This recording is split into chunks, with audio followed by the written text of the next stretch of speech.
Good morning, good afternoon, everybody. Buenos Greetings. días, buenas tardes a todos.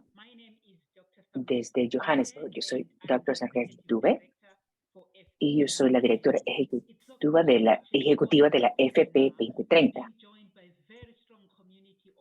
Tenemos aquí una comunidad muy fuerte de los defensores de FRH en Latinoamérica.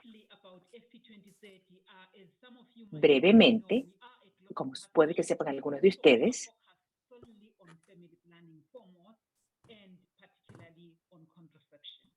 nos vamos a enfocar particularmente en la anticoncepción. Todos en Latinoamérica queremos que tengan acceso a los anticonceptivos de buena calidad, sin importar si se identifican en su capacidad, género, estatus económico. Queremos tener esta alianza con ese propósito. Entonces, el FP 2030 se conceptualizó en el 2012 y ahora se convertirá en un movimiento con 5 centros regionales en África, Nigeria, en Nairobi, Kenia, en Sudáfrica, y se acaba de anunciar el año pasado para cubrir en Asia, el Pacífico Sur, Malasia, y próximamente se anunciará dónde tendremos el centro en Latinoamérica. Se revelará dentro de unas semanas. ¿Por qué es importante? Porque en el FP 2020 y el FP 2030 ahora se asegurará de que nos podamos enfocar en las necesidades de la gente en el terreno. Se ha hecho progreso, pues hemos tenido más de 1 millón de nuevos usuarios de anticonceptivos. Y esto ha creado una alianza global con países enfocándose en la agenda local. Y así han podido trabajar con jóvenes que trabajan alrededor del mundo. Y la pregunta es, ¿por qué nos vamos a meter o vamos a empezar nuestro movimiento en Latinoamérica y el Caribe? Como organización, no somos nuevos en este tema de la planificación familiar. La razón y el por qué es muy simple. Esta expansión a un enfoque global y un centro local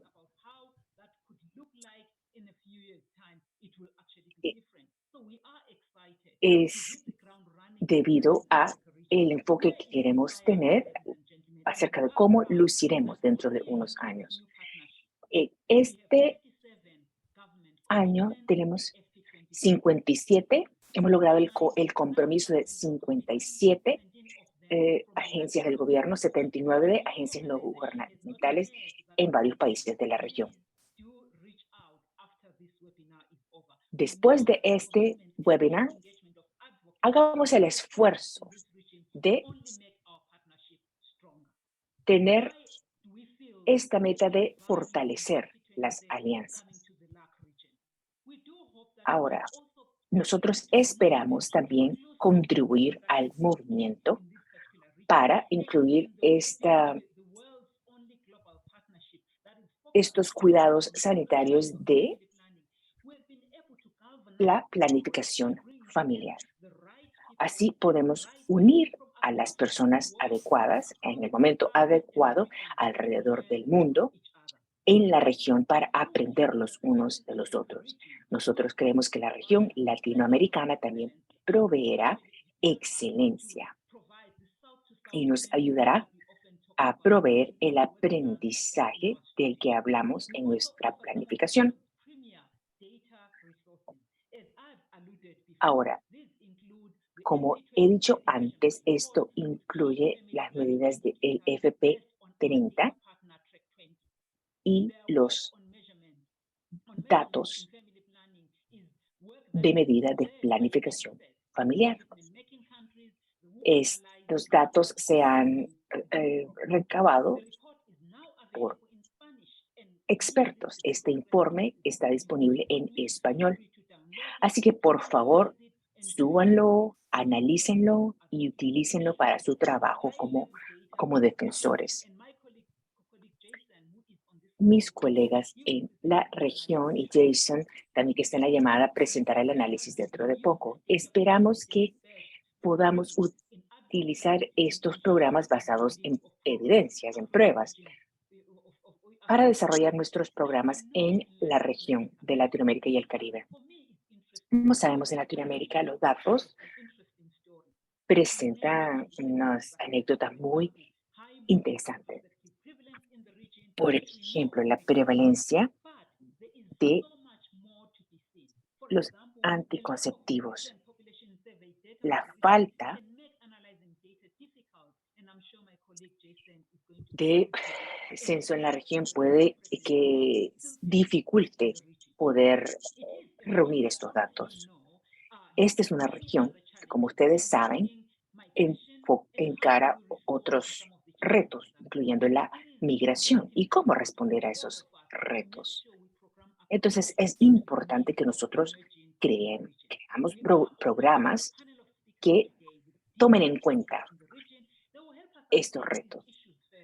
Esto nos ayudará a enfrentar a estos temas y también a analizar las barreras subyacentes, ya sean clínicas, políticas, sociales, y cómo podemos enfocarnos en estas poblaciones indígenas y afrodescendientes. Cómo podemos lograr que todas las personas tengan acceso a estos servicios. Emma Margarita es la secretaria ejecutiva de la Salud Mesoamérica.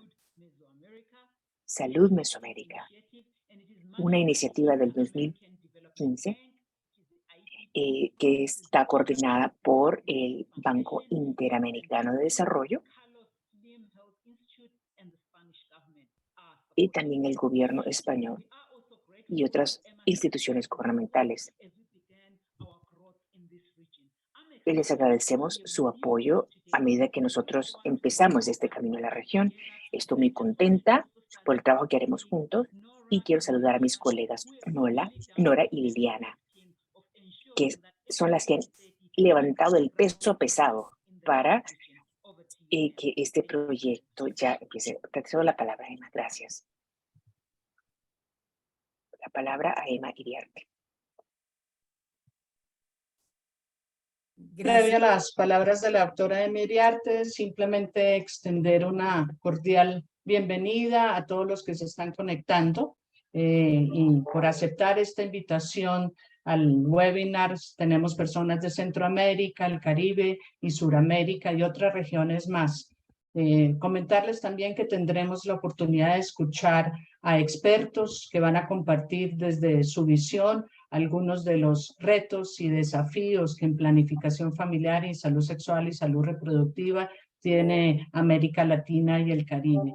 Este es sin duda el primero de muchos diálogos de un tema de interés común en el cual sabemos que tenemos muchas deudas pendientes. Como Alianza FP 2030 que llega a nuestra región, es un verdadero placer facilitar este espacio de diálogo que sirva de insumo para la alianza misma, como para los programas nacionales, las organizaciones internacionales, regionales, nacionales y las instituciones hoy presentes que trabajan día a día en nuestra región para avanzar la agenda de la salud sexual y salud reproductiva, incluida la planificación familiar. Gracias a las palabras de apertura de la directora ejecutiva de FP 2030, la doctora Samukeliso Dube, y pasamos entonces ahora a las palabras de la doctora Emma Iriarte, secretaria ejecutiva de la Iniciativa Salud Mesoamérica, una mujer apasionada de la equidad, la innovación,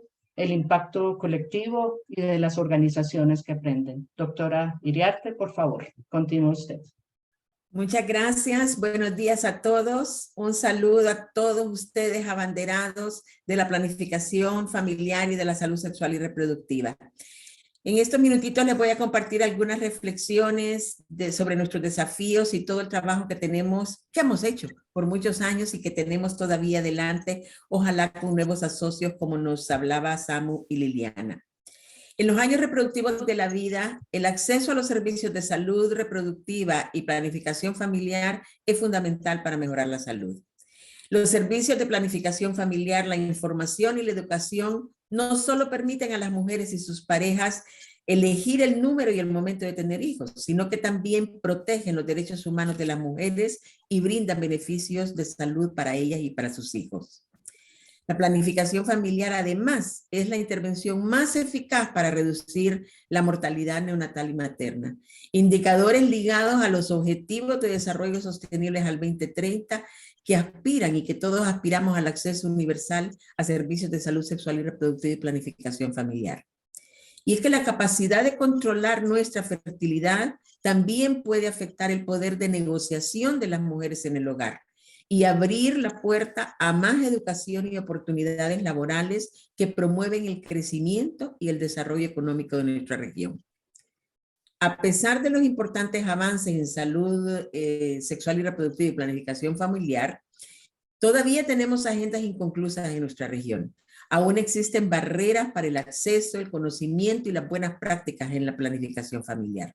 Y estas barreras afectan tanto a nosotras como mujeres, como a los hombres y a los adolescentes usuarios, pero también a los proveedores de servicios. No siempre ofrecemos los métodos y consejería sin discriminación de género, edad o estado civil.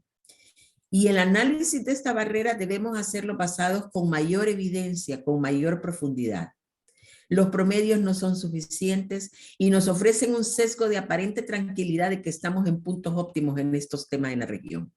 Nuestra región es desigual entre países y dentro de cada país. En América Latina y el Caribe, la proporción de mujeres sexualmente activas que no desean quedar embarazadas y que utilizan métodos de planificación familiar dista mucho de ser universal en este momento. De 19 países que tienen datos de encuestas mixtas y nacionales de salud, solo 3 tienen tasas por encima del 70% y 6 países tienen tasas por debajo del 50%. Además, existen también desigualdades dentro de los países. En Guatemala, por ejemplo, el uso de métodos anticonceptivos modernos es casi 30 puntos porcentuales mayor entre los más ricos que entre los pobres. Tampoco tienen acceso universal a los métodos de planificación familiar. La tasa de nacimientos en América Latina y el Caribe es la segunda más alta entre las regiones del mundo. Y también hay grandes disparidades entre los países. En un extremo tenemos a Nicaragua con 102 nacimientos por cada 1.000 adolescentes y en el otro tenemos a Chile con 22 nacimientos en adolescentes. Se necesitan entonces inversiones para aumentar la disponibilidad, la accesibilidad, la aceptabilidad financiera y social de estos servicios, tanto para hombres como para mujeres y adolescentes. Es una tarea importante de los gobiernos eliminar las barreras institucionales y legales que evitan o que obstaculizan la implementación y la intervención la implementación de esta intervención tan rentable como es el acceso fácil y gratuito de los métodos. Además, estos servicios deben integrarse dentro de otros servicios que se brindan a niñas, mujeres y adolescentes a través del sector salud y en sus comunidades. Además de las intervenciones clínicas, además debemos apuntar a aquellas que estén incidiendo sobre el cambio de normas, de creencias sociales, de empoderamiento y toma de decisiones y de prevención y manejo de riesgos individuales y colectivos. Finalmente, también se requieren esfuerzos adicionales para contar con iniciativas intersectoriales, inclusivas, y especialmente con un enfoque intencional de género y de equidad para el espaciamiento de embarazos y la planificación familiar. Además, estos temas, como bien lo decía Samu, tenemos otros retos en los que debemos incluirlos en la región, como el apoyo a migrantes, a refugiados, situaciones de violencia y de respuesta humanitaria a emergencias y desastres. Hoy tenemos unos panelistas de lujo. Que este webinario alimente nuestras reflexiones y sobre todo nuestras acciones, que nos permitan luchar juntos de una manera aún más eficiente para mejorar la vida y la salud, especialmente de las mujeres, de las niñas y de los adolescentes. Muchas gracias. Muchas gracias, doctora Iriarte, por su siempre incondicional apoyo y por recoger brevemente en estas palabras también de apertura lo que son esos retos y desafíos, esa agenda inconclusa que tenemos en la región y obviamente pues también las oportunidades para que todos subemos y podamos avanzar en la agenda. Hablando de cifras, ahora continuaremos con la presentación de Jason Bremner, el director senior de datos y medición de la Alianza FP 2030 y de 4, como anunció Emma Iriarte, de 4 distinguidos y reconocidos profesionales que ya tendremos oportunidad de presentar, que compartirán desde su visión y conocimiento, un poco más ahondarán en esos desafíos y oportunidades que tenemos en esta región. Sin más preámbulo, por favor, Jason, continúa tú con la presentación. Gracias, Liliana, y gracias, Dr. Samu y Dr. Emma, por su apertura. Próximo, por favor. Por los últimos 10 años, FP 2020 ha producido un informe anual de datos de planificación familiar. Durante la época de FP 2020, enfocamos en los datos de 69 países. Los países más pobres del mundo cuando empezamos la alianza en 2012. Cada año este informe analiza las tendencias y los retos para la planificación familiar usando más que 25 indicadores y producimos perfiles por país.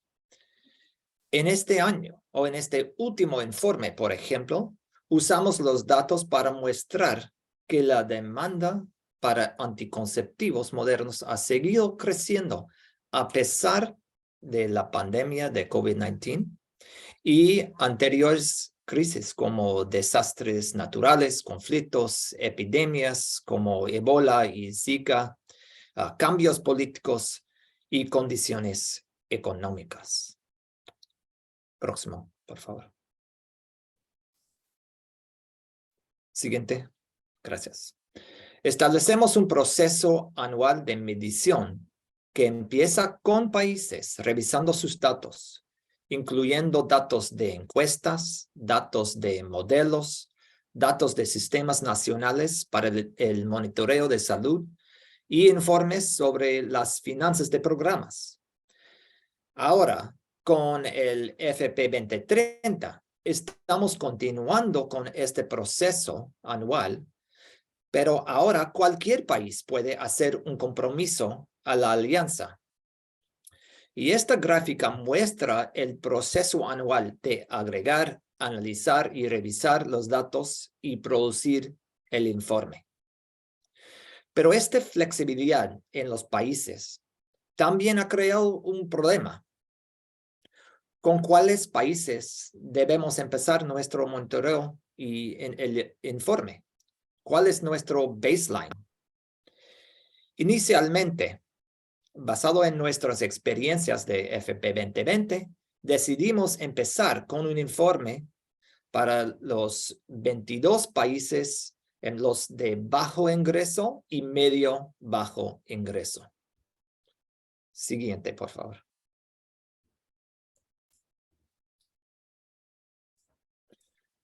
Hay solamente 6 países de América Latina, incluido entre esos 22 países: Belice, Bolivia, El Salvador, Haití, Honduras y Nicaragua.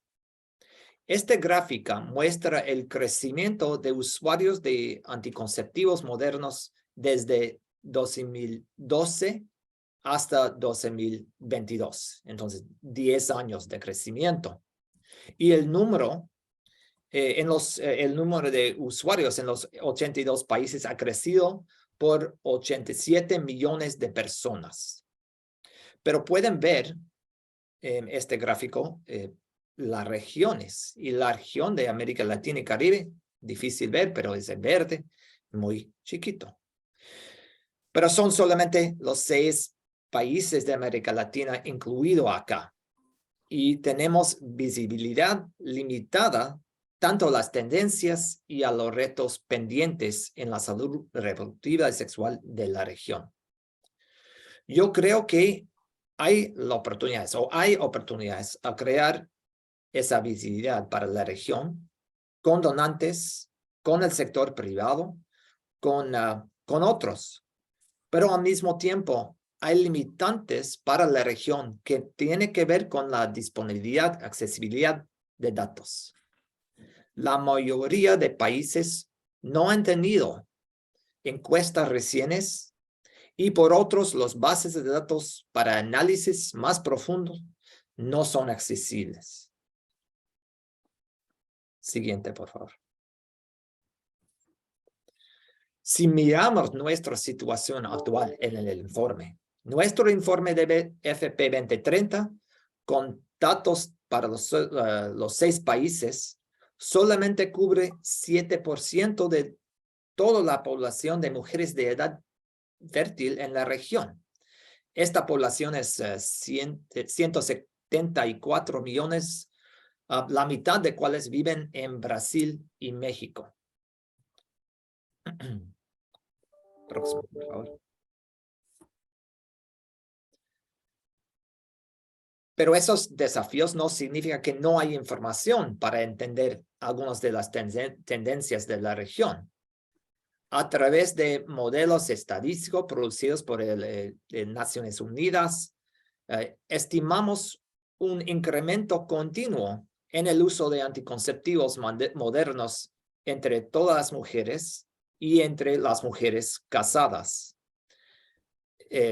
Desde 46% en 2000 hasta 56% hoy o en 2022 entre todas las mujeres de edades fértiles y desde 64% en 2000 hasta 71% en 2022 entre mujeres casadas. Entonces, ese es nivel alta en comparación a otras regiones.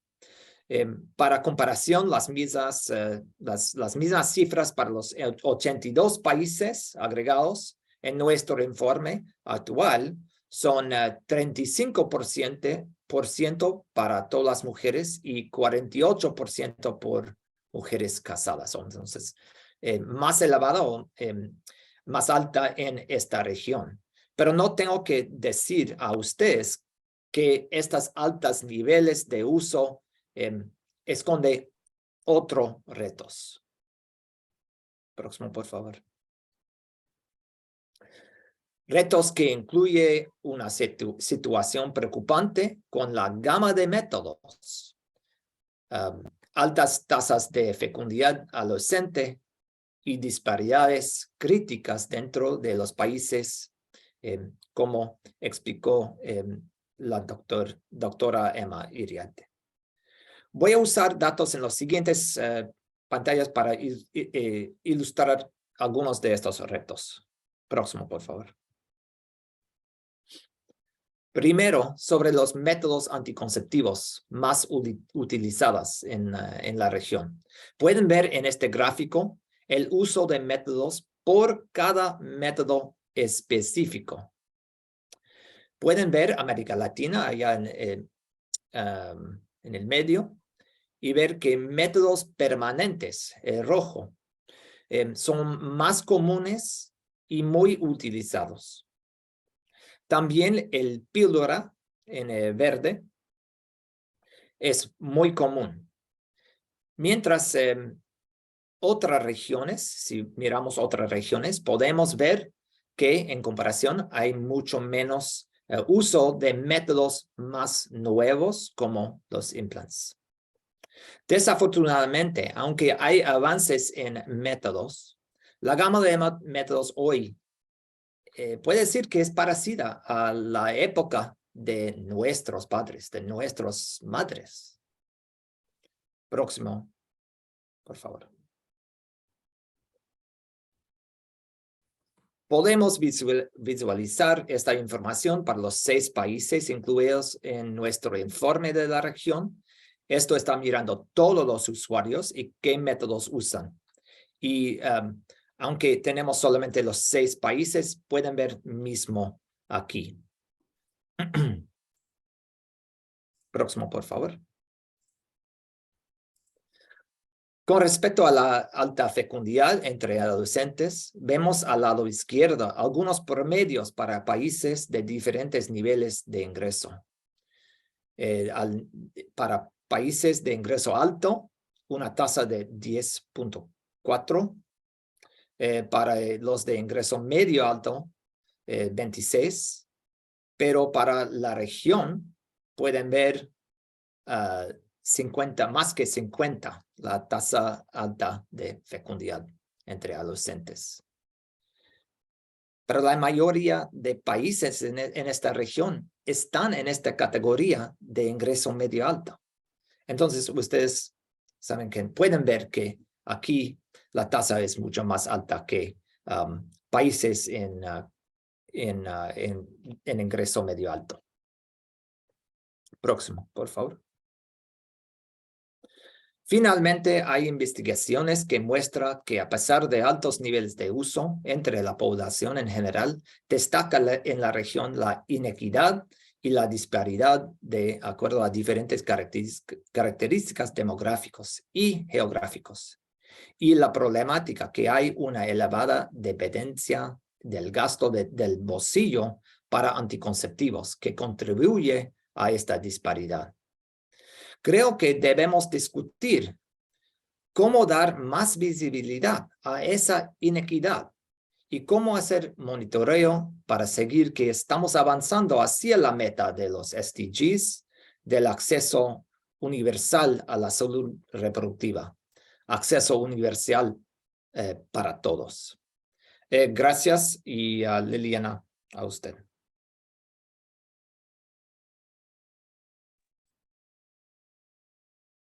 Gracias a ti, Jason, por hacer ese breve recorrido por el informe de medición para 2022 de FP 2030. Vamos entonces ahora a continuación con las presentaciones de estos distinguidos panelistas que habíamos anunciado y daremos inicio entonces con la doctora Catalina Martínez, abogada feminista colombiana, litigante en casos emblemáticos, para abordar como directora regional del Centro de Derechos Reproductivos los avances legales en materia de salud sexual y reproductiva tenemos en nuestra región, así como algunas oportunidades. Por favor, Catalina, continúa. Muchas gracias, Liliana. Muchísimas gracias. Y bueno, saludo a todas las personas que se han conectado hoy. Para mí, para el Centro de Derechos Reproductivos, es un honor poder estar acá y estamos muy contentas de estar colaborando con FP 2030, por supuesto. Yo voy a hacer una presentación muy breve con los principales avances legales que ha habido en la región latinoamericana y del Caribe. Si bien es cierto que esta es una región que sigue contando con leyes muy restrictivas frente o en materia de derechos sexuales y reproductivos, así como diversas dificultades en la implementación de algunos de estos marcos legales de los que vamos a hablar. Yo creo que podemos decir con seguridad que en los últimos 10 años la región también ha dado unos avances muy importantes en esta materia que de cierta forma nos convierte en una región de donde podemos sacar muchísimas lecciones aprendidas frente a cómo estamos avanzando en el reconocimiento de los derechos sexuales y reproductivos. Entonces yo voy a abordar algunos avances legales y voy a tratar de abarcar toda la gama de salud sexual y reproductiva, es decir, voy a hablar de educación sexual integral, de anticonceptivos, capacidad y consentimiento, salud materna, secreto profesional médico, aborto, bueno, entre muchos otros. Y lo que yo quisiera básicamente, y como voy a dividir la intervención, es que voy a hablar primero sobre estos avances y finalmente vamos a ver qué oportunidades nos ofrece este panorama, cuáles son los retos que existen y algunas conclusiones frente a esto.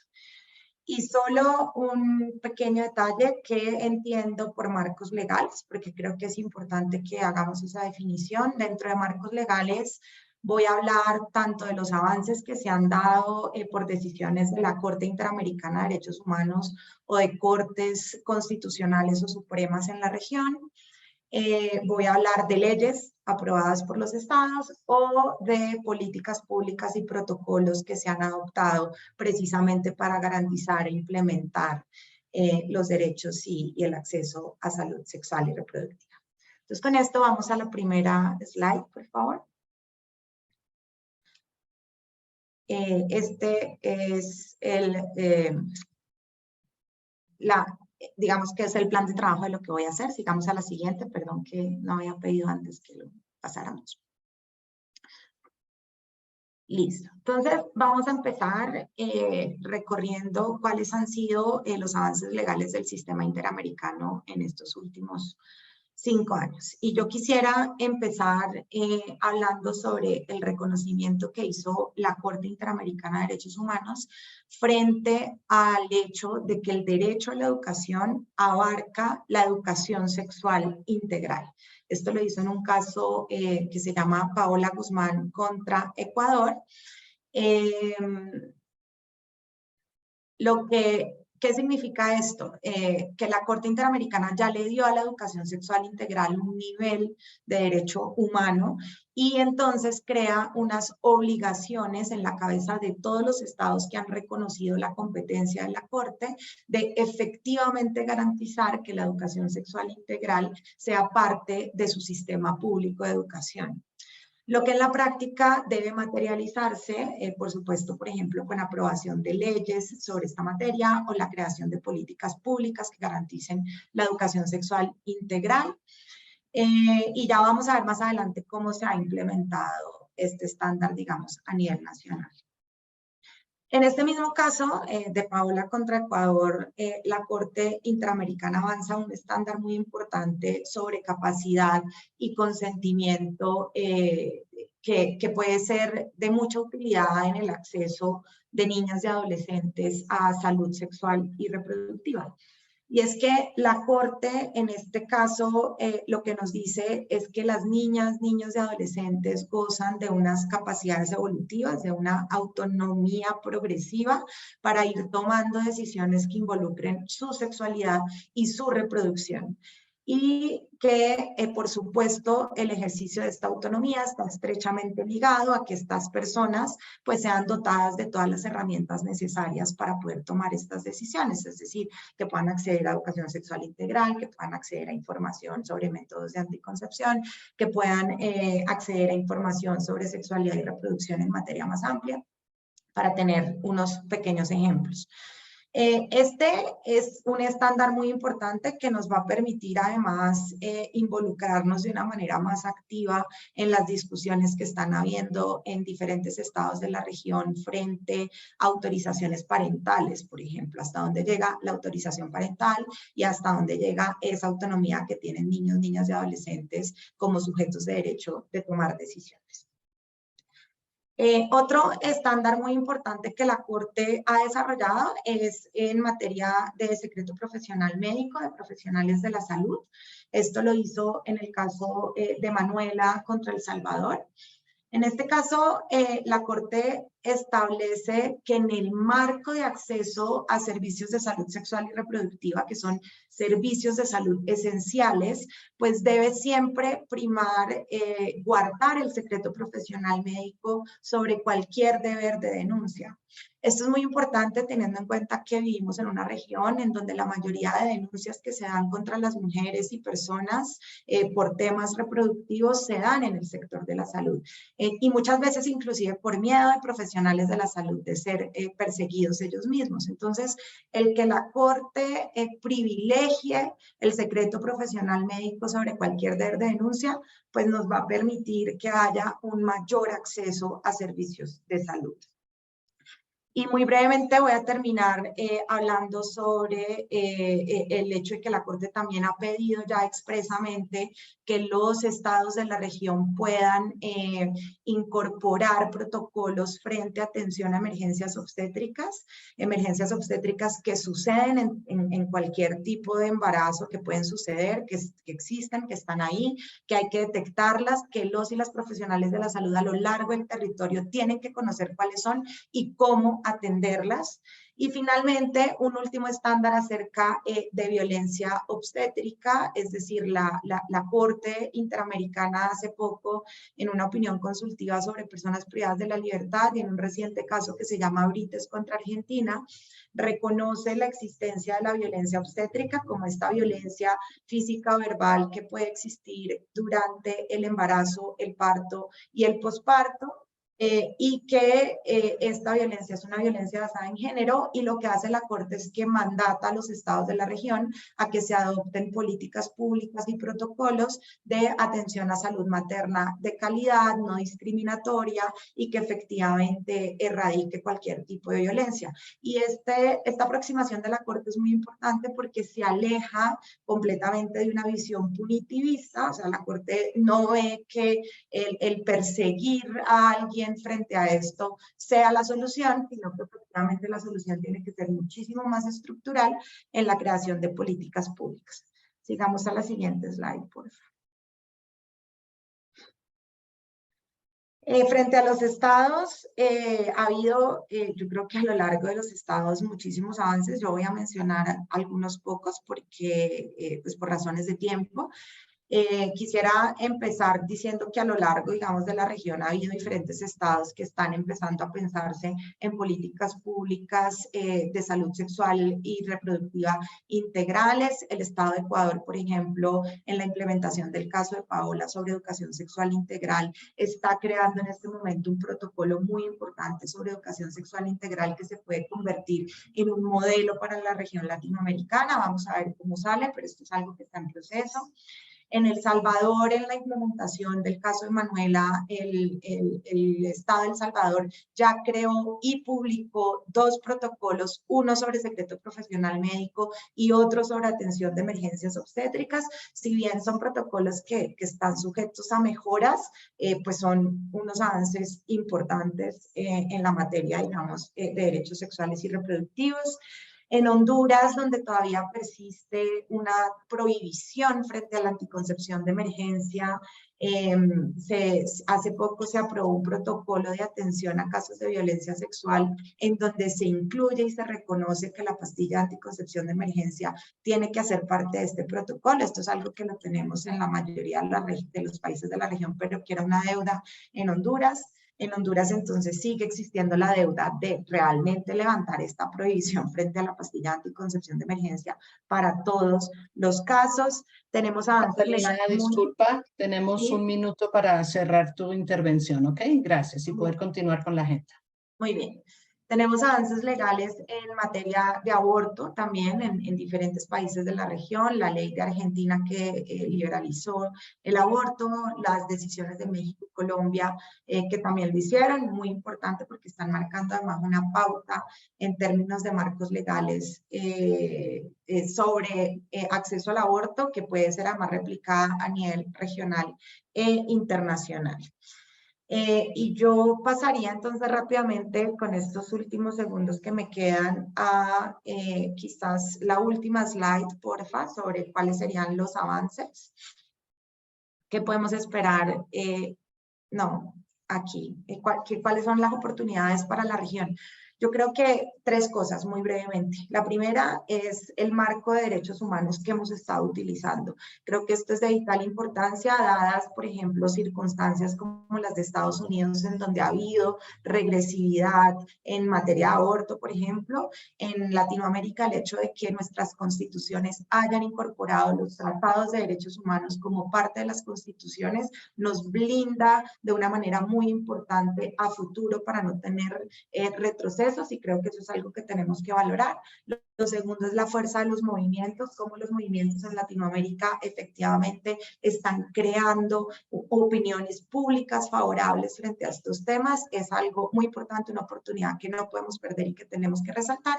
Y finalmente, y con esto cierro, el compromiso de muchos de los estados de la región, Chile, Colombia, México, ahora Brasil, Honduras, en poder, digamos, seguir adelante una agenda de salud sexual y reproductiva, que no podemos tampoco perder esta gran oportunidad que tenemos, no solo a nivel nacional, sino también cómo estos estados se presentan en espacios multilaterales de derechos humanos a nivel regional e internacional. Y con esto termino. Muchísimas gracias.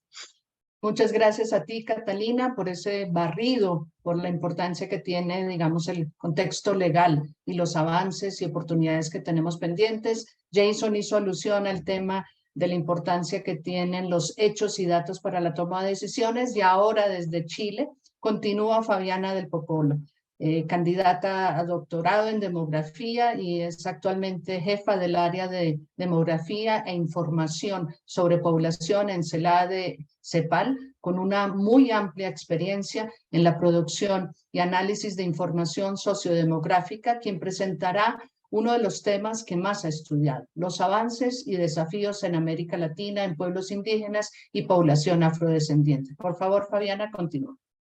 Bueno, muchísimas gracias, muy buenos días a todas y todos, y muchísimas gracias FP 2030 por la gentil invitación. Me siento muy honrada de estar aquí. Yo articulé mi presentación a partir de 4 preguntas. La primera es, bueno, siguiente, ¿cuáles son aquellos factores? No veo la presentación, Liliana, ahí está. Siguiente, por favor. ¿Cuáles son aquellos factores que inciden en las persistentes desigualdades en salud sexual y reproductiva que afecta particularmente a mujeres, jóvenes y niñez indígena y afrodescendiente? Y sigamos, por favor, siguiente. Siguiente.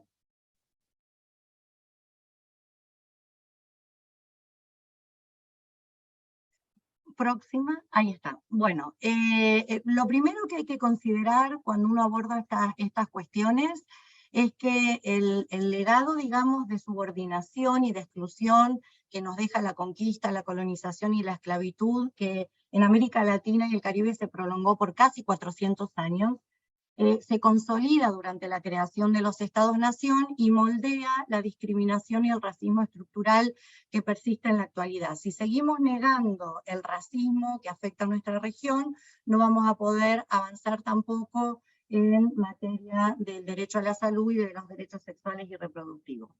Estas desigualdades étnico-raciales, que son estructurales, como bien digo, se entrecruzan y potencian con las desigualdades de género, con el ciclo de vida, con el territorio, afectan a todos los derechos y se expresan en distintos indicadores de condiciones de vida, como por ejemplo, vemos aquí que las tasas de pobreza siguen siendo sumamente, las brechas, digamos, en materia de pobreza siguen siendo sumamente elevadas en la región. En el caso de Panamá, por ejemplo, la pobreza indígena quintuplica la pobreza de la población no indígena ni afrodescendiente. En otros países las duplican, e incluso en el caso del Uruguay, que tiene tasas de pobreza bastante bajas, la pobreza afrodescendiente, las tasas de pobreza son el doble que la pobreza no indígena ni afrodescendiente. Entonces, en este sentido, estos determinantes sociales impactan definitivamente en la situación de salud de estos grupos. Y también hay que considerar en el marco de los derechos colectivos que las brechas de implementación para garantizar los derechos territoriales de integridad cultural y de participación política limitan garantizar el derecho a la salud, incluyendo la salud sexual y reproductiva. Creo que esta situación se ilustra con la dramática situación que están viviendo hoy las personas del pueblo Yanomami, en donde, por ejemplo, la invasión en los territorios, la degradación ambiental y toda la violencia que se genera a partir de la minería ilegal, sin duda tiene impactos a la salud y a las condiciones de vida de estos pueblos. Siguiente. La segunda pregunta, próxima, por favor. ¿Qué evidencias contamos para dar cuenta de los avances en materia de salud sexual y reproductiva. ¿Puede avanzar, por favor?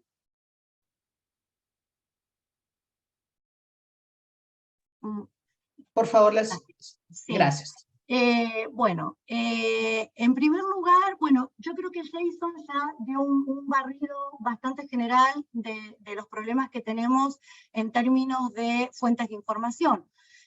Los procesos de reconocimiento que han impulsado los movimientos indígenas y afrodescendientes han ido de la mano con la inclusión de preguntas de autoidentificación en los censos, y hoy por hoy podemos decir que la inclusión de estas preguntas de autoidentificación se han consolidado en esta ronda de censos 2020. Sin embargo, los censos sabemos que nos dan una base muy importante, nos permite hacer estimaciones, por ejemplo, indirectas de mortalidad infantil, mortalidad en la niñez, de analizar inequidades en términos de maternidad temprana y de fecundidad, pero tienen muchas limitaciones, no solo por su periodicidad, sino también como para poder profundizar en los temas de salud sexual y reproductiva.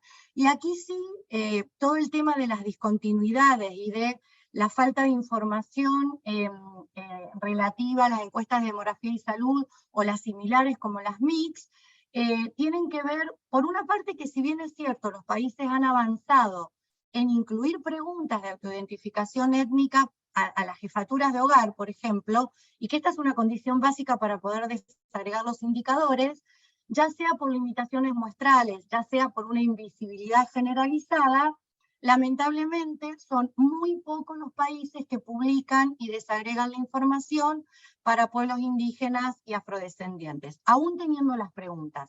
Y por supuesto tenemos un rezago mucho mayor en materia de registros de salud y de los sistemas de información en salud. Siguiente, por favor. No obstante, algo podemos mirar con los datos que tenemos. Nosotros ahora estamos en un proceso de actualización y sí podemos constatar que ha habido cambios reproductivos en América Latina y que, por ejemplo, la tasa global de fecundidad ya ha tenido descensos importantes también entre las mujeres indígenas y afrodescendientes. Esto lo podemos ver, por ejemplo, con el caso de Guatemala, en donde la fecundidad baja de casi 7 hijos, la fecundidad indígena baja de casi 7 hijos en 1987 a 3,6 hijos en 2014 y 2015. Estos descensos en los niveles de fecundidad, por supuesto, han ido de la mano con aumentos sistemáticos en la prevalencia anticonceptiva, pero todavía seguimos teniendo brechas. Y también tenemos una enorme heterogeneidad entre los distintos pueblos de pertenencia. No es lo mismo la situación de las mujeres amazónicas que las del mundo andino, por ejemplo, y mucha diversidad en términos de los contextos territoriales. Aquí claramente, en el caso de Guatemala, nos permite ilustrar cómo efectivamente la línea más azul es la fecundidad observada de las mujeres indígenas, la celeste clarita es la fecundidad deseada, y cómo tenemos una brecha, ¿no es cierto?, de fecundidad no deseada, que nos habla, ¿no es cierto?, de una demanda insatisfecha de servicios de planificación familiar. Sin embargo, también esta misma gráfica nos permite ilustrar cómo las inequidades se conjugan con ideales reproductivos y trayectorias reproductivas ligadas a la organización sociocultural de los distintos pueblos. De hecho, en Guatemala vemos que la fecundidad deseada de las mujeres indígenas siempre está por encima, que es la línea amarilla, de la fecundidad deseada de las mujeres no indígenas, ¿sí? Y esto entonces nos dice que tenemos que estar considerando en cualquier política o programa tanto las cuestiones de inequidad como las cuestiones que van ligadas y que no son nocivas, por supuesto, para las mujeres en términos de cultura y de ideales reproductivos. Y sí reconocer que tenemos todavía muchas tensiones entre derechos individuales y derechos colectivos que impactan negativamente en la vida de mujeres y jóvenes indígenas y que tenemos, digamos que es uno de nuestros desafíos. Siguiente. En materia de maternidad adolescente, para ver el vaso medio lleno, próxima por favor, lo que constatamos es que también han habido descensos en la maternidad adolescente indígena y afrodescendiente. ¿Pueden pasar la siguiente lámina, por favor? Porque con el poco tiempo que tengo, si no avanzamos, Gracias. Lo que vemos aquí, la gráfica que tenemos aquí arriba a la derecha, es que efectivamente ya con países, ¿no es cierto?, que tienen censos más recientes, como en Chile, la línea azul es el descenso de la maternidad adolescente indígena, y la bordeaux es la no indígena, y vemos efectivamente que con la excepción de Colombia, en el resto de países hay descensos, no obstante, las líneas se distancian a partir de la información del último censo, con lo cual estamos viendo de manera positiva descensos en la maternidad en la adolescencia indígena, pero a su vez una profundización en las brechas de equidad, en desmedro de las jóvenes indígenas. Esto, por supuesto, también hay mucha diversidad entre pueblos, y también aquí quiero decir que hay factores protectores de la cultura ligados, por ejemplo, a uniones más tardías y a que no, por ejemplo, en comunidades aymaras, en donde no es frecuente el tener hijos fuera de la unión, que hace que en algunas comunidades indígenas la maternidad adolescente sea baja. Pero, por supuesto, después nos encontramos al otro extremo, como por ejemplo, pueblos amazónicos, donde la maternidad adolescente sigue siendo altísima. Y luego nos encontramos con situaciones como la de Honduras, Panamá y Cuba, en donde la maternidad adolescente afrodescendiente es más baja que la del resto de la población. Y aquí nos preguntamos si esto es una realidad o si todavía tenemos sesgos en la información. Siguiente, gracias, Fabiana, para darle entonces, ir cerrando tu presentación. Muchas gracias. Bueno, siguiente, y vamos a los desafíos. Siguiente, por favor. Yo quería detenerme un poquito aquí. Aquí, por favor. En materia de compromisos internacionales, yo quisiera resaltar, no tengo tiempo de mencionar todo, pero sí quisiera resaltar el consenso de Montevideo de la Conferencia Regional sobre Población y Desarrollo, porque es un acuerdo intergubernamental muy progresista. Este acuerdo tiene no solo un capítulo específico en materia de derechos sexuales y reproductivos, sino que también tiene medidas prioritarias para pueblos indígenas y para afrodescendientes, donde nuevamente se destaca el tema de derechos sexuales y reproductivos. Este año vamos a tener la reunión de la mesa directiva. El año pasado lanzamos la plataforma virtual para el seguimiento del consenso.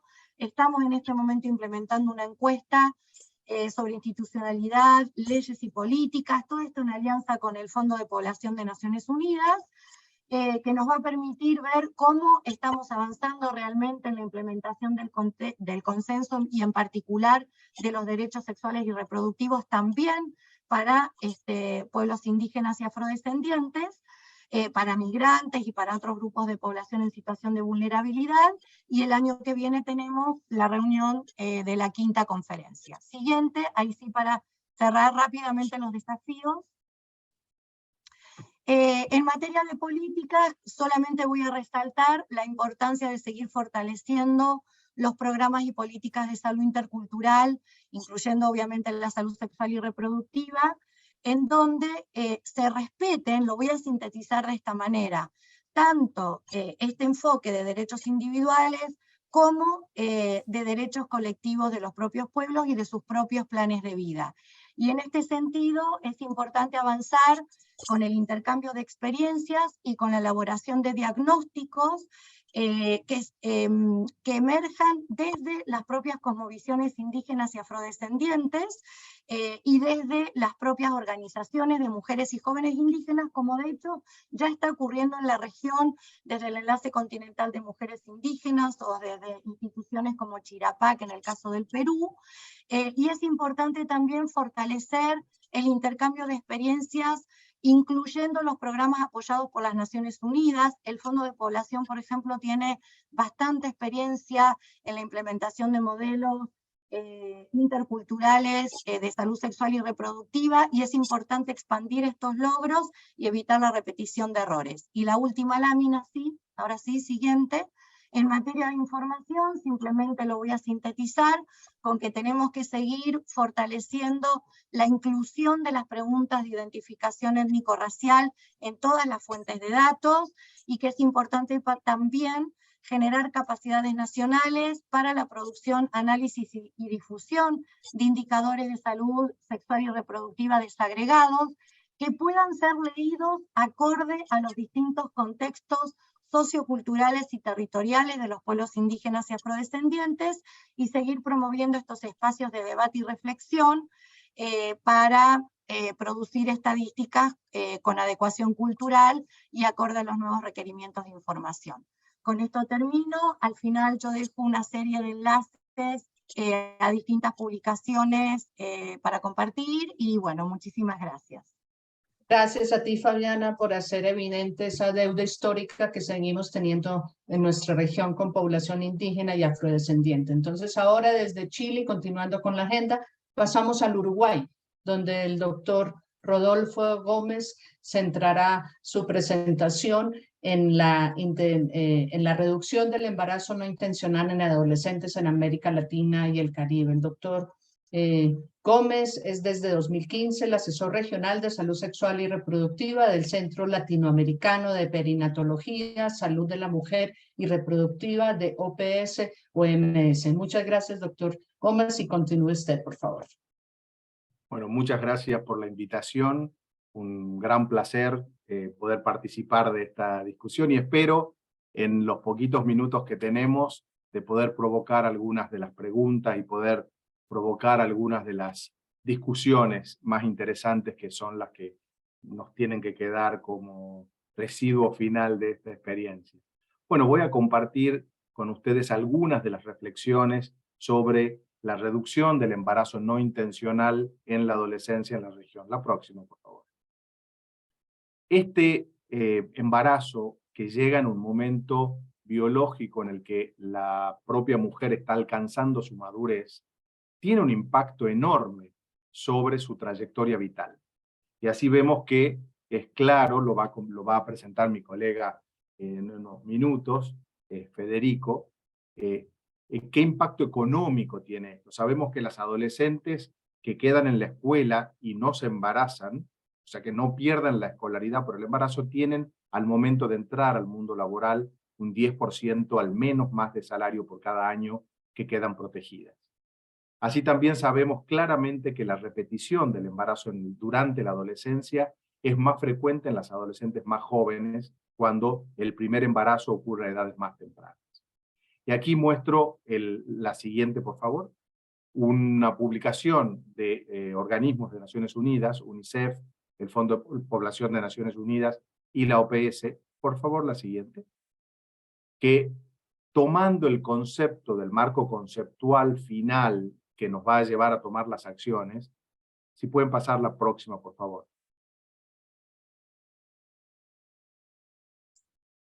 Gracias.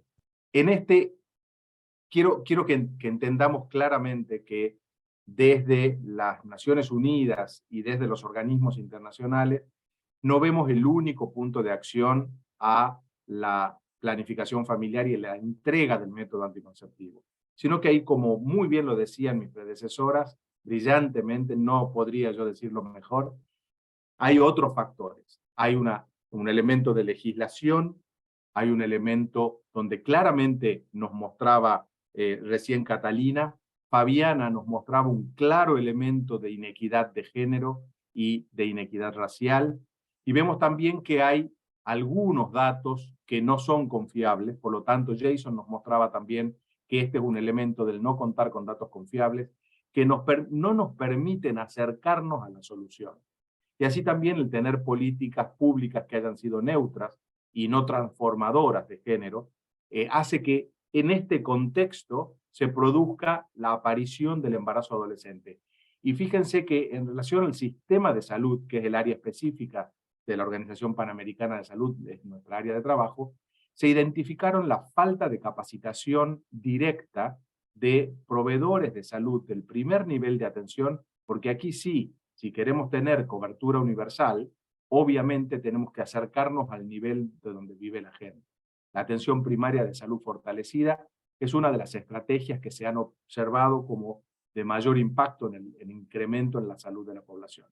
Y la inclusión de la salud sexual y reproductiva y planificación familiar como acceso universal a la salud es uno de los grandes elementos que protegen los derechos con una visión de género muy fuerte, sin dejar a nadie atrás. La atención primaria es la que está cerca de la gente. Por lo tanto, la identificación de necesidades de formación del recurso humano fue una de las estrategias que nos propusimos mejorar, cambiar, y al final les voy a contar bien cuál es nuestra propuesta para mejorar esa capacitación del sistema de salud, especialmente de los proveedores de salud, teniendo en cuenta una característica particular que tiene nuestra región. Y es que en general en la región los partos son en su gran mayoría institucionales, con algunas excepciones. Hay algunos países como Guatemala que tienen mucho menos partos institucionales, pero en general el parto es institucional. El control prenatal tiene una amplísima cobertura. Si bien podemos discutir la calidad, pero la cobertura es enorme. Casi toda la población de mujeres embarazadas tienen acceso al control prenatal. Por lo tanto, le da una característica, un color especial a la prevención del segundo embarazo en la adolescencia, la implementación de una estrategia que hemos denominado AIPEO, anticoncepción inmediata post-evento obstétrico, post-aborto y post-parto. Los abortos en general, si tienen alguna complicación, tienen acceso a los servicios de salud. Entonces, la siguiente, por favor. Este grupo de expertos de estas organizaciones, junto con la sociedad civil, en el año 2016-2017, por favor, la próxima, se alinearon, la próxima, eso, 7 acciones sencillas. No es que no sepamos qué hacer para reducir el embarazo adolescente, lo sabemos y con muchísima claridad. La primera cosa es visibilizar el problema, ponerle el cascabel al gato, mostrar dónde están los datos, los grupos más afectados, con datos desagregados y especialmente datos cualitativos. Segundo, diseñar intervenciones definidas, orientadas hacia los más vulnerables. Creo que Fabiana no nos podría haber dado una mejor introducción a esto. Involucrar y empoderar a los propios actores y actrices, a los jóvenes. Abandonar las intervenciones ineficaces. No solo hay que hacer bien las cosas, sino que hay que dejar de hacer las cosas que hacen mal. La educación sexual de abstinence only, por ejemplo, claramente implementada en algunos países en la última década, está demostrado absolutamente que aumenta el embarazo adolescente y no solo no lo disminuye, también aumenta las inequidades. Hay que abandonar esas intervenciones ineficaces, fortalecer el trabajo intersectorial y pensar ya en programas no boutique pequeños en un municipio, sino a gran escala, creando un entorno propicio para la igualdad de género, la salud y los derechos sexuales y reproductivos de los adolescentes. La siguiente. Si tenemos estos 7 elementos, vamos a ver que vamos a... La siguiente, por favor.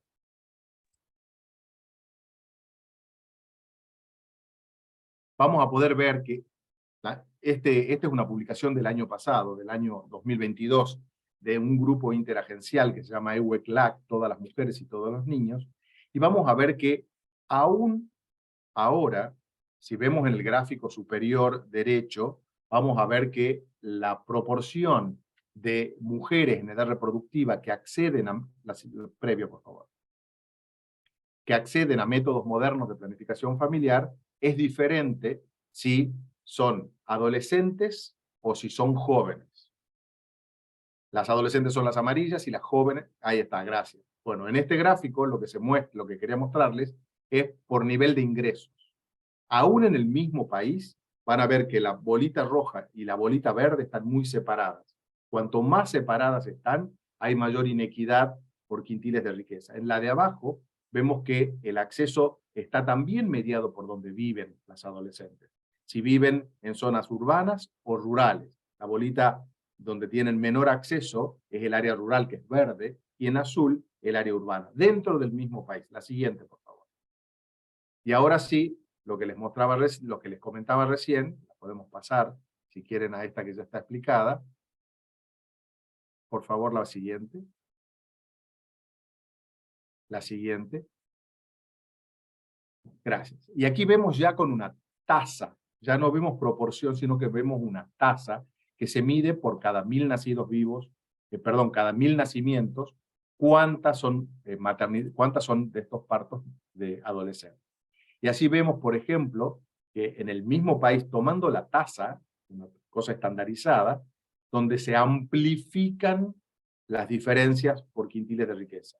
Miren cómo las más ricas, que son las de color rojo, tienen una tasa por cada 1000 mujeres en edad fértil mucho menor que las más pobres. En muchos de los casos son 3, 4 veces solo en el mismo país con el nivel de riqueza. La siguiente, por favor. Y aquí una publicación reciente, nos contaba Jason recién de la publicación nuestra en Lancet del análisis de los 23 países y el acceso. Fíjense acá, dale un clic más, por favor. Ahí vemos la necesidad satisfecha de anticoncepción con métodos modernos en un grupo de 14 países en la región. Esto acaba de ser publicado en el Lancet Regional para las Américas. Y vemos que hay un grupo de países que esta medida está muy por debajo del promedio, alrededor del 76, está muy por debajo. Y hay otros que lo han superado. Pero si le das clic una vez más, por favor, aparece la edad como un elemento crucial que mide la diferencia, que muestra la diferencia en la necesidad satisfecha con métodos modernos. Si ven, las adolescentes de 15 a 19 años tienen un 55% solamente de su necesidad satisfecha con métodos modernos, comparado con la población más adulta que tienen un 73%. O sea que el solo hecho de pertenecer a este grupo etario de adolescentes ya define que es un grupo que tiene menor acceso a los métodos modernos. La siguiente. Aun cuando decida no tener más hijos. Por favor. Nos queda un minuto, Rodolfo, por favor. Gracias. Si yo pudiera pasar más rápido, creo que no queda mucho más. Las desigualdades, aquí podemos ver en un estudio que se hizo en el Caribe, obviamente las mujeres de niveles, las adolescentes de nivel de ingreso más bajo, tienen una tasa de fecundidad 3 veces mayor que las más ricas. Por favor, la siguiente.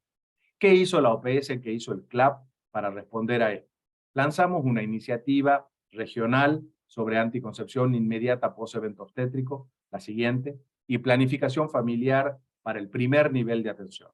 2 cursos virtuales gratuitos que podés ir pasando, yo voy a seguir hablando, que están en portugués, inglés y español, y ahora también en francés, tomando este manual de la Organización Mundial de la Salud con 27 cápsulas pequeñas de contenidos, la siguiente.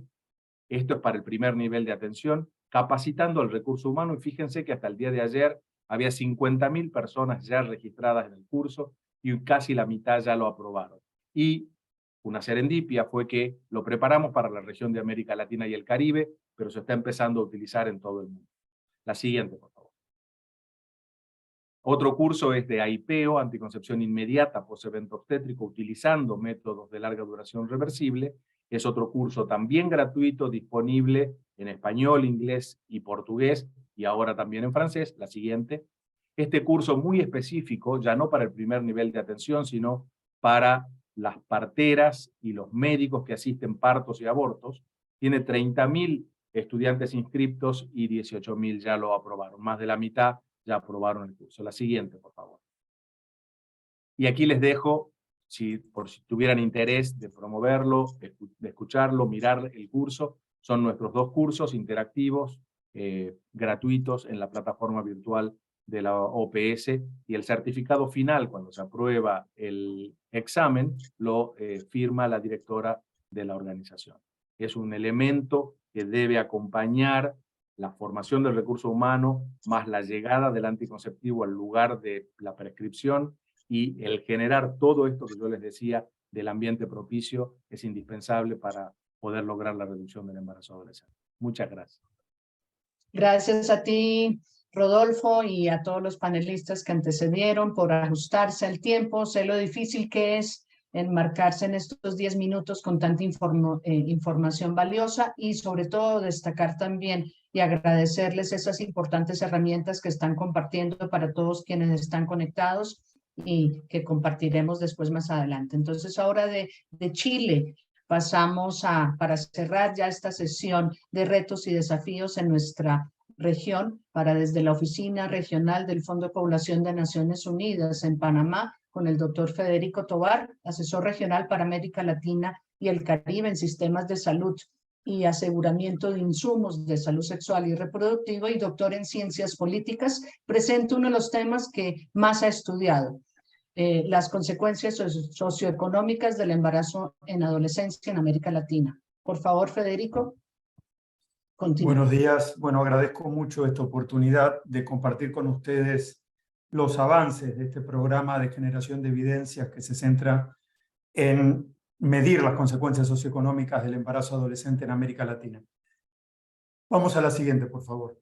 Como síntesis, y para que no me quede sin tiempo, les doy las conclusiones. Sobre los 10 primeros países donde implementamos el análisis, estos países pierden cada año 9.5 billones de dólares debido a la maternidad temprana. Esto equivale a 38 puntos básicos del Producto Bruto. ¿Pero qué significa esto? ¿Cómo lo interpretamos y cómo se mide? Vamos a la siguiente. Les propongo dos historias para analizar esto. Una historia micro y una historia macro. La historia micro es una historia de dos muchachas que nacen en el mismo año, en el mismo país, en la misma ciudad, que viven en la misma calle, que comparten juegos, que van a la misma escuela, que comparten sueños, pero que sus vidas se bifurcan drásticamente cuando durante la adolescencia una de ellas queda embarazada.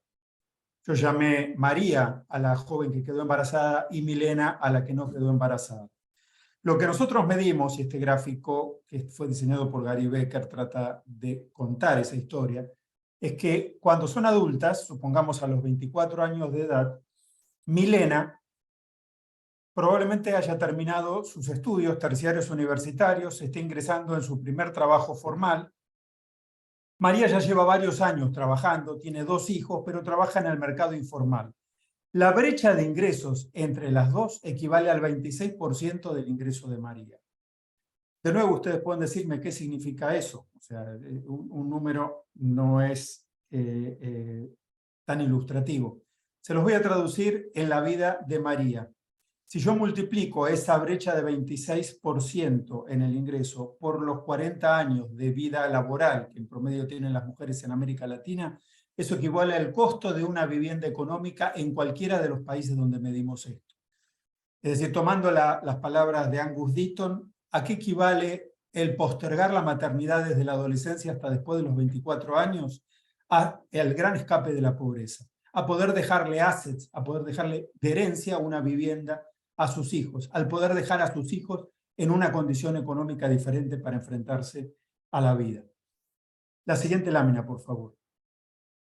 Pero ¿cómo llegamos a esos 9,5 billones? No medimos solamente la diferencia de ingresos entre estas dos mujeres, medimos también su participación laboral. Las mujeres que fueron madres tempranas tienen una posibilidad de salir del hogar para dedicarse a actividades remuneradas muy inferior a las mujeres que fueron madres adultas.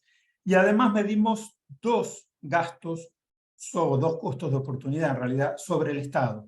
El gasto en salud de la atención de la gestación, el parto y el puerperio de los hijos de Milena va a ser menor que el de los hijos de María, porque los riesgos en salud también, los riesgos de morir de la madre temprana son mayores y los riesgos de bajo peso al nacer de sus hijos son mayores.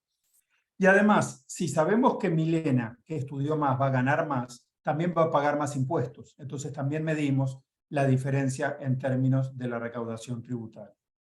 Vamos a la siguiente, por favor. Lo que quiero ahora es contarles la segunda historia, que es una historia macro, una historia de países. Y tiene que ver con esa lámina que ven ustedes ahí, y esa es la brecha educativa entre las Milenas y las Marías abierta por país. Fíjense que en Guatemala hay 5 mujeres que fueron madres adultas, que terminan estudios terciarios universitarios por cada una que fue madre temprana. En Guyana la diferencia es mínima, es 1,4. Y aquí viene el principal hallazgo de esta segunda historia, pero se los quiero comentar. Primero les comento el hallazgo. El hallazgo es que el costo de oportunidad del embarazo adolescente es proporcional al nivel de desarrollo económico del país. Con lo cual es un error garrafal clasificar la tasa específica de fecundidad adolescente de acuerdo al nivel de ingreso de los países, por lo menos en América Latina y el Caribe. Y se los voy a explicar con 3 historias. Imaginen 3 países diferentes, no les voy a poner nombre, pero el primero es un país de una economía menos desarrollada, de base extractiva y de producción primaria de bajo valor agregado, donde la inserción laboral de la mujer es fundamentalmente en el campesinado, en una economía de subsistencia. En ese caso es indiferente si esta mujer, María, fue madre a los 15, a los 20 o a los 25 años, porque la condición de maternidad no afecta la modalidad en la cual ella se inserta en el mercado laboral. Imaginen un segundo país donde el sector manufacturero, el sector industrial, es el principal empleador. En ese caso, si seguimos, por ejemplo, los estudios de Descartes y Angris, que ganaron el premio Nobel el año pasado en economía, es probable que cada año adicional de estudio de esta mujer represente entre 2 y un 5% más de ingresos. Porque ya en el sector industrial, digamos, el ingreso del trabajador, sea hombre o mujer, es muy proporcional a su calificación. Y si pensamos un tercer país, una economía postindustrial, me refiero, por ejemplo, al país donde vivo, Panamá, donde el sector servicios es el principal empleador, o a la mayoría de los países del Caribe, en los cuales, por ejemplo, el turismo representa una de las principales fuentes laborales. En esos casos, la sensibilidad, la elasticidad del ingreso a la educación es altísima. En el caso de Panamá, vamos a la siguiente, por favor. No sé si pueden ver ahí, pero en el caso de Panamá, la brecha de ingresos es muy superior a ese promedio que yo les mostraba. Está en 39%, es decir, las mujeres que fueron madres adultas ganan 39% más que las mujeres que fueron madres tempranas. Vamos a la siguiente, por favor. Bueno, aquí pueden ver la diferencia en los gastos de la atención médica y la siguiente lámina, por favor. Aquí pueden ver cuánto más pagan de impuesto las mujeres que fueron madres adultas. Pero quiero cerrar con esto. Lo primero que quiero compartir con ustedes es cuál es mi interpretación de estos datos. Y aquí me baso en el estructuralismo y tomaría la definición que hace Celso Furtado sobre subdesarrollo. Y él nos decía, el subdesarrollo no es la falta de desarrollo. El subdesarrollo es un modelo de crecimiento en el cual hay una parte de la población que queda excluida, que queda fuera de las ventajas de ese crecimiento económico. ¿Quiénes son las que quedan afuera de las ventajas de ese crecimiento económico? Hay un 20% de las mujeres en América Latina, y a ello tenemos que sumarle sus hijos e hijas, que registran la misma esperanza de vida al nacer que sus madres y abuelas hace 50 años, los mismos niveles educativos que sus madres y abuelas hace 50 años, los mismos niveles de ingresos que sus madres y abuelas hace 50 años y las mismas tasas de fecundidad que sus madres y abuelas hace 50 años. Estamos avanzando hacia una estructura demográfica de 2 picos gemelos, digamos, donde las mujeres de mayores ingresos y niveles educativos postergan la maternidad hasta después de terminar sus estudios, y las mujeres de menos ingresos los mantienen en un padrón donde hay una alta concentración en la maternidad temprana, en la maternidad antes de los 20 años. Estas son las mujeres que están siendo dejadas atrás en nuestra región. La buena noticia, vamos a la siguiente por favor, es que el embarazo adolescente, así como recién Rodolfo nos mencionaba que en la región tenemos la ventaja de que tenemos la gran mayoría de los partos son institucionales, también tenemos una gran ventaja y es que la gran mayoría de los embarazos adolescentes, 3 de cada 4, son no intencionales. Y esto es el fruto maduro, el fruto fácil de recoger.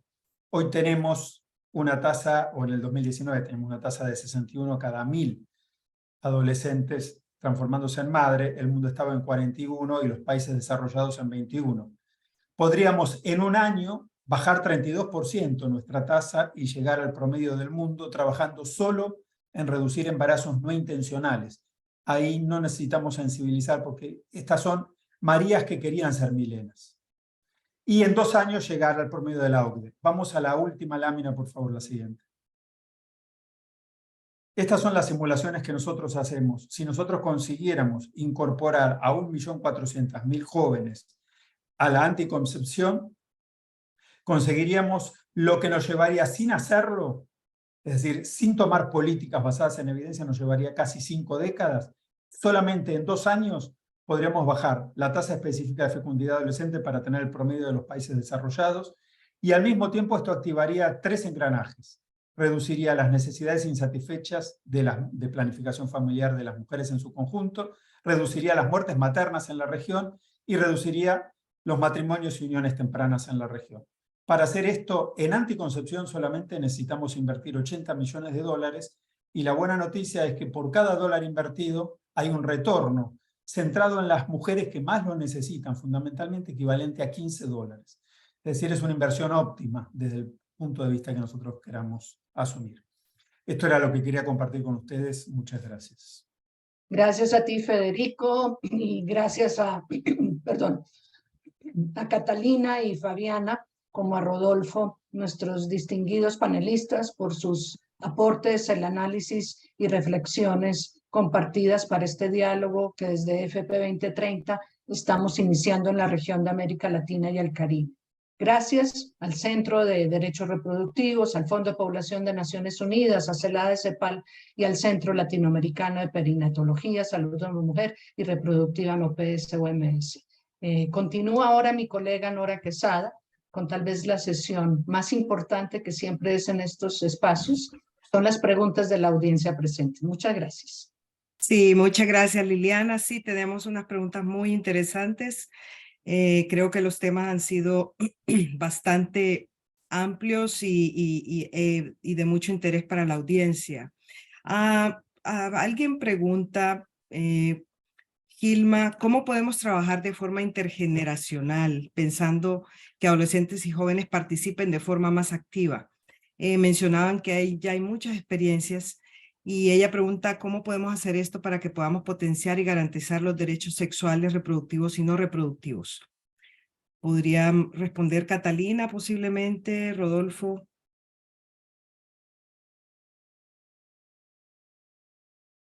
Claro Si que quieren... sí. Dale, Rodolfo, si quieres estar tú, tranquilo. No, por favor, dale, después yo agrego. Vale, Adelante, perdón que... adelante, ¿me ven? Catalina. Bueno, perfecto. Bueno, yo creo que hay diferentes formas y ya hay algunos modelos de colaboración con el movimiento de niñas y adolescentes. Es fundamental que niñas y adolescentes hagan parte de cualquier proyecto o proceso, ya sea de política pública, legislativo y demás, que tenga que ver con sus derechos, porque finalmente es la voz de estas personas las que tenemos que escuchar cuando estamos pensando en avanzar sobre cualquier tipo de política pública frente a salud sexual y reproductiva de niñas y adolescencia. Yo voy a dar dos ejemplos concretos de cómo hemos estado trabajando con el movimiento de niñas y adolescentes. En la implementación del caso de Paola Guzmán Albarracín, que era el que les contaba sobre educación sexual integral, hemos creado un grupo de trabajo en Ecuador en donde están organizaciones que trabajan en derechos reproductivos, pero también está el movimiento de niñas y hay organizaciones que trabajan por los derechos de la niñez, como por ejemplo Plan Internacional. Y es este grupo de trabajo el que está realmente trabajando de la mano con las autoridades del gobierno para, de alguna manera, incidir en la creación de este protocolo sobre educación sexual integral que se está creando en este momento en Ecuador. Entonces, este, por ejemplo, es un modelo enorme de colaboración con el movimiento de la niñez y ellas mismas han estado participando de manera activa en este proceso. Y el segundo que quisiera dar es sobre Niñas No Madres, la campaña de Niñas No Madres, que es una campaña regional que lucha precisamente para prevenir el embarazo adolescente, el embarazo, las maternidades forzadas de niñas, y en esta campaña también se han involucrado activamente al movimiento de niñas en diferentes países de la región. Yo lo dejo ahí para no extenderme. Perfecto, muchas gracias, Catalina. Esta pregunta va dirigida a Rodolfo. ¿Cuáles son las intervenciones ineficaces que se mencionan? Y cuando se habla de visualización, ¿qué tipo de visualización estamos hablando?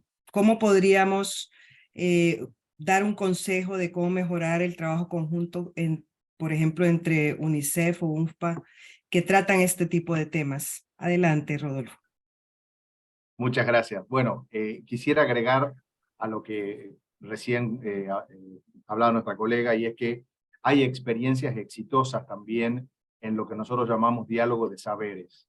Hay una metodología desarrollada por la Organización Panamericana de la Salud para poder establecer un diálogo de saberes entre distintas culturas, entre distintas generaciones, y esto se ha utilizado en Honduras y en República Dominicana, donde con fondos del gobierno de Andalucía se inició una estrategia para la reducción del embarazo adolescente. Hay herramientas que se trabajan junto al Ministerio de Salud, junto al gobierno, al Ministerio de Educación y a los demás actores, incluso con clubes de padres, donde la inclusión del adolescente como usuario, pero también la inclusión del padre o la madre, los padres, para poder acompañar, inclusive en la reducción de la violencia. Hay una estrategia que se llama Familias Fuertes, que se ha implementado en América Latina y en todo el mundo, pero especialmente en América Latina, en varios países, y está bien documentado su efecto en la reducción del embarazo adolescente, reducción de la violencia y en el incremento del diálogo intergeneracional. También se ha incluido, y hay evidencia, y en esto paso un chivo, hay un sitio web que es HIP, High Impact Practices, en Family Planning, y si quieren tener una visión bien concreta de cuáles son las prácticas basadas en evidencia que tienen un fuerte, robusto elemento de sostén para poder ser implementadas, los invito a que ingresen a este sitio web. Está completamente traducido al español, está en varios idiomas. Nosotros en el CLAP hemos traducido todos los documentos al español, y ahí está la descripción de cuáles prácticas, la inclusión de telemedicina, de mensajes de texto, de sitios web, de contactos a través de internet. Y aquí hay una pregunta también que la tomo ya así rapidito, y es de la inclusión de los hombres, de los varones. ¿Qué hay de nuevo? Si no se involucra al adolescente varón, el efecto se disminuye un 40%. Al involucrar a los adolescentes, el efecto del acceso y la mantención de un anticonceptivo será mucho más prolongado y mucho más definido. También vengo de una reunión en Ginebra la semana pasada, donde se analizaron algunos que se denominan anticonceptivos emergentes, que son nuevos anticonceptivos que están en pleno desarrollo y en fase de experimentación. Y hay uno que se está probando en Indonesia, justamente masculino, que es un spray que se coloca sobre el hombro y tiene una absorción transdérmica, y esto disminuiría la producción de espermatozoides. Está en una fase final clínica, pero todavía falta mucho para poder lograr escalarlo a nivel de clinical trial multipaís, pero hay algunos, muy pocos, desarrollos en anticoncepción masculina. Mucho más potente es la inclusión del varón en la decisión de la salud sexual y reproductiva. Y aquí corto. Gracias. Muchas gracias, Rodolfo. Esta pregunta se la quiero dirigir a Fabiana. ¿Qué esfuerzos existen o información sobre cómo atender personas en situación de discapacidad? Bueno, gracias por la pregunta. Bueno, la verdad que si tenemos brechas de información para pueblos indígenas y afrodescendientes, la situación para personas con discapacidad es más dramática todavía. O sea, realmente nosotros, así como estamos promoviendo fuertemente desde CELADE CEPAL la inclusión de la identificación étnico-racial en las fuentes de datos, estamos haciendo un trabajo similar con personas con discapacidad. Por lo tanto, la información es mucho más fragmentaria todavía que la étnica racial. De todas maneras, como estamos en este momento en un proceso de elaborar el informe de seguimiento, el informe regional del seguimiento a la implementación del Consenso de Montevideo, vamos a estar trabajando para recabar la mayor cantidad de información posible, así que esperamos que a la brevedad posible, bueno, cuando presentemos el informe, poder, está considerado, digamos, un acápite para el tema de personas con discapacidad. Muchas gracias, Fabiana. Esta pregunta va para Federico. el acceso de los jóvenes a la anticoncepción es clave en la reducción de los embarazos adolescentes. La pregunta es, ¿cuál es la mejor manera de llegar, la mejor forma de llegar? Bueno, creo que la pregunta es para todos, no solamente para mí, pero digamos, desde mi perspectiva, la evidencia que nosotros tenemos y que nos ha resultado más útil es que el acceso a métodos anticonceptivos de larga duración tiene mucha más adherencia en las adolescentes en realidad. Acá hay un trade-off, digamos, si quieren, respecto a una de las preocupaciones que algunos han planteado sobre cómo involucrar a los varones en la anticoncepción. Si yo lo miro desde mi lectura economicista, es una desutilidad. Digamos, la prevención del embarazo adolescente a través del condón masculino es altamente ineficaz. Es decir, nosotros si corregimos la disponibilidad con la duración, por la eficacia clínica, por la adherencia observada al año, en menos del 5% de los casos estaríamos consiguiendo prevenir embarazos adolescentes a través de la dispensa de condones, con lo cual no hay que postergarlo, hay que hacer la dispensa de condones, pero realmente no es lo más efectivo que podemos hacer. Lo más efectivo es avanzar en métodos de larga duración. En Argentina, en los últimos 3 años han conseguido una reducción sensible de más del 40% del embarazo adolescente a través de una estrategia que combina 3, lo que ellos llaman dispositivos. Un dispositivo de educación integral en sexualidad en las escuelas, un dispositivo de acceso a métodos de larga duración en los servicios de salud y un dispositivo que articula ambos. Son consejerías que se hacen en escuelas o en centros comunitarios y que derivan a las chicas directamente a los servicios de salud sin que tengan que hacer filas, sin que tengan que hacer cola, reduciendo una de las barreras más importantes que hay de acceso a los anticonceptivos. Con una estrategia de ese tipo se logra un impacto inmediato. Y el otro impacto que es impresionante, pero también es un trade-off, es una tensión grande, es las unidades móviles. Haití tiene menos embarazo adolescente que Uruguay, que Panamá. El país más pobre de la región tiene menos embarazo adolescente que la mayoría de los países de mayor desarrollo económico.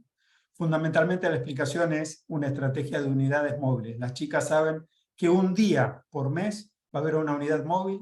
Si se despiertan a las 3 de la mañana, caminan, hacen fila, pero salen de ahí con el implante o con el DIU colocado, digamos. Entonces ese es un modelo de protección que es eficaz. No es el enfoque de derechos, no es lo que nosotros queremos, pero que es eficaz. Nada más.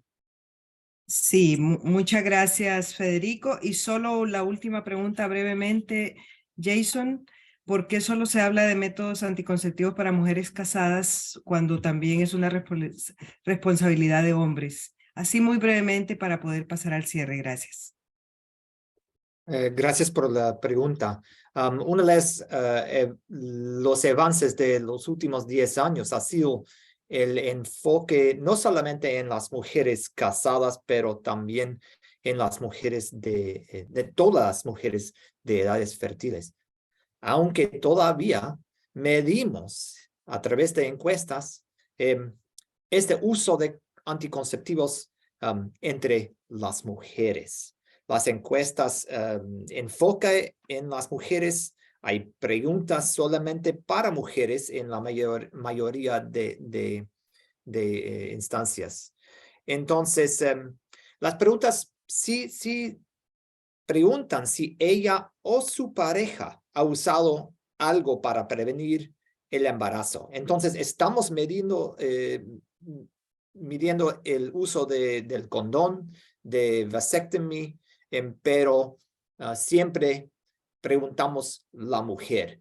Y digo la mujer y no todos los géneros. Entonces, sabemos que hay retos también con nuestros datos y el asunto de género. Muchas gracias, Jason. Las preguntas que quedan pendientes las responderemos con el apoyo de los panelistas y las panelistas. Les agradecemos muchísimo sus presentaciones y le paso la palabra a la doctora Marta Arroyo, directora ejecutiva de Profamilia y miembro de la Junta de Gobierno de FP 2030. Adelante, Marta. Gracias, Nora. Bueno, por supuesto, un enorme agradecimiento a los panelistas, a todas las personas que nos acompañaron, al equipo organizador, a Samu, quien lidera esta iniciativa de Family Planning 2030 a nivel global. Como miembro del Consejo Directivo de Gobierno del Family Planning 2030, quiero hacer una invitación muy especial a continuar fortaleciendo el diálogo y la articulación de todos los actores de la región en la definición de las prioridades hacia dónde debemos llevar la agenda de salud sexual y salud reproductiva en Latinoamérica y el Caribe. Mucha información muy relevante, las preguntas y respuestas así lo manifiestan. Quiero resaltar rápidamente algunos puntos, no los únicos, sin embargo que creo que llaman la atención y que tienen que estar en el centro de lo que hacemos. Lo que mencionaba Emma, de que la planificación familiar tiene todo que ver con un principio de derecho humano fundamental, nada distinto a la capacidad de controlar nuestras vidas, de tomar decisiones. Jason, los datos como base fundamental para el desarrollo de políticas, para tener una mejor definición de los programas, estrategias más acertadas que respondan mejor a las necesidades de las poblaciones. Lo que nos mencionaba Catalina, la importancia de avanzar permanentemente en los marcos legales en nuestros países. Y esos 3 puntos, esas 3 oportunidades que ella nos menciona, de cómo el marco de derechos ha permitido avanzar aún en contextos muy complejos. La fuerza de los movimientos en Latinoamérica, impresionante, y sin duda alguna el liderazgo que los países están tomando en la región para impulsar los derechos sexuales y reproductivos. Fabiana, nos pones en el tablero un tema y una tarea sobre la cual creo que todos compartimos y sentimos, nos falta mucho por entender esas condiciones de vida de las poblaciones indígenas y afrodescendientes. Por favor, más información, más investigaciones, más diagnósticos para poder ajustar mejor nuestra respuesta. Rodolfo, el embarazo adolescente, gran dolor de toda la región. Sí vemos descensos, pero Jason también lo mencionaba, cuidado con los promedios porque disfrazan las inequidades, y esa diapositiva le tomé fotos donde 7 acciones concretas para poder continuar trabajando en disminuir esta situación que tanto nos duele. Y Federico, creo que lo dices todas esas historias de cómo las vidas toman caminos totalmente diferentes entre Milena y María, 26% en la brecha de ingresos, esas cifras, cómo ligas, cómo nos presentas esa unión que hay entre las cifras y cómo afecta la economía y el subdesarrollo de un país con un embarazo no intencionado, lo que se necesita para poder continuar luchando en que desciendan esas cifras. La verdad es que fueron aportes enormes que creo que lo que demuestran es el conocimiento y la capacidad de esta región, de sus expertos y de todas las organizaciones que trabajamos alrededor de esto. Señores, señoras, mientras anticipamos la articulación de Family Planning 2030 a la comunidad de salud sexual y reproductiva de Latinoamérica y el Caribe a través del Hub que pronto será lanzado, aprovechamos este importante espacio para invitar a los expertos en planificación familiar que tenemos en la región a seguir compartiendo lo que ellos han identificado como los mayores desafíos y oportunidades. Su conocimiento, sus análisis, su compromiso y su pasión son cruciales para avanzar de manera coordinada en los derechos sexuales y reproductivos en nuestros países. A todos, a todas, un maravilloso feliz día y gracias nuevamente.